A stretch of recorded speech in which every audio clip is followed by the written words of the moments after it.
Hello Newsmark viewers. We continue to bring you the hot developments regarding the Russia-Ukraine war. As you know, the war continues. The warring parties are fighting intensely to establish superiority over each other.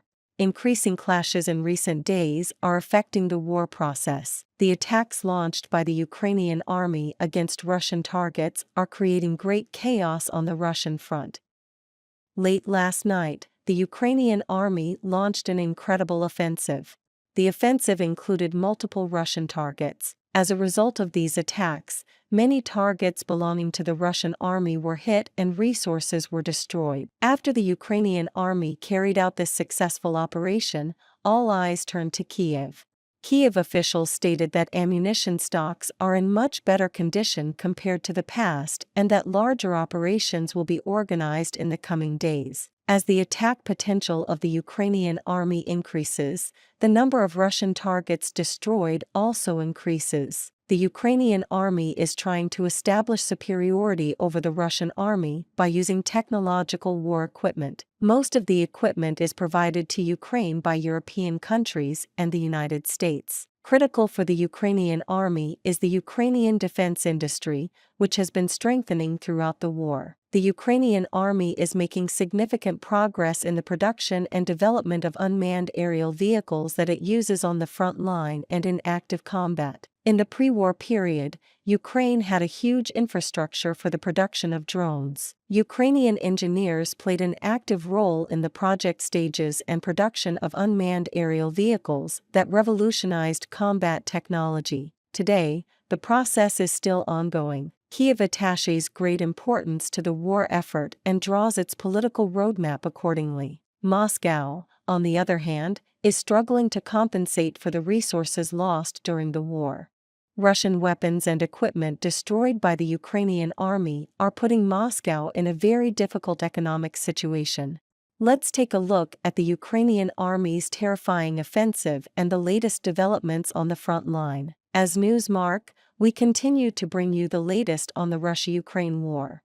Don't forget to subscribe to our channel and turn on notifications so you don't miss our daily reports and explanations. I also read all your comments on our videos. Please continue to share your ideas about our content in the comments with us in the comments. Tell us in the comments what content you would like to see on the Newsmark channel.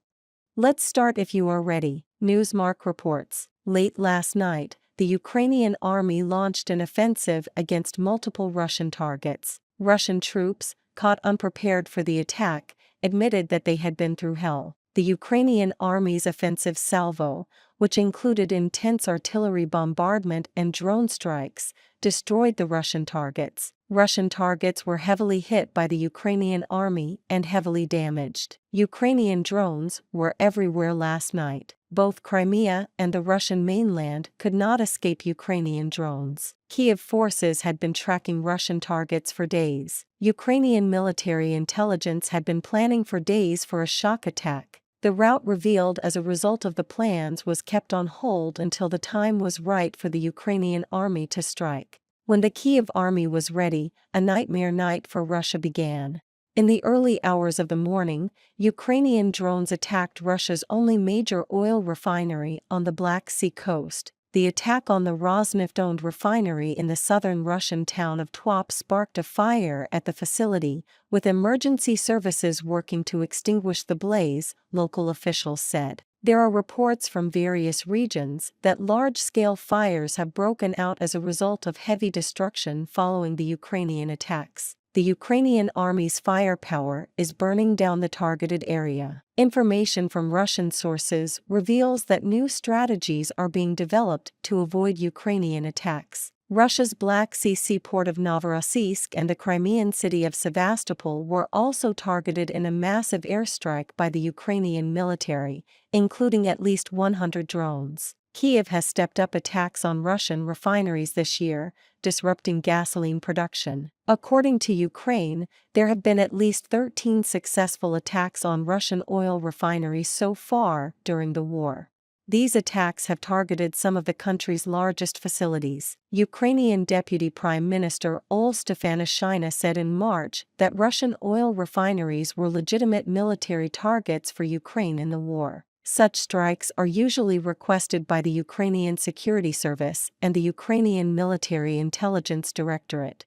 Then operations are carried out by the Ukrainian army. Speaking about the situation in the Kharkiv region, President Zelensky noted that he had an important meeting with the border guards, including Commander-in-Chief Alexander Syrsky, Operational Strategic Group Khortytsia, Yuri Sodal, and Operational Tactical Group Kharkiv, Mikhailo Drapetyi, as well as the head of the State Border Guard Service Serhiy Dyaniko and representatives of the National Police. According to Zelensky, the Ukrainian Defense Forces have stabilized the Russians where they are now. The deepest advance of the invaders is 10 kilometers long, and in some brigade directions, the Russian troops have made no progress at all. Regarding Ukraine's use of Western weapons to strike Russian territory, the president does not believe there should be any ban because this is not about the Ukrainian army striking on Russian territory using Western weapons. He said, "This is defense. It's like the preventive sanctions we talked about before the full-scale invasion. It's the same.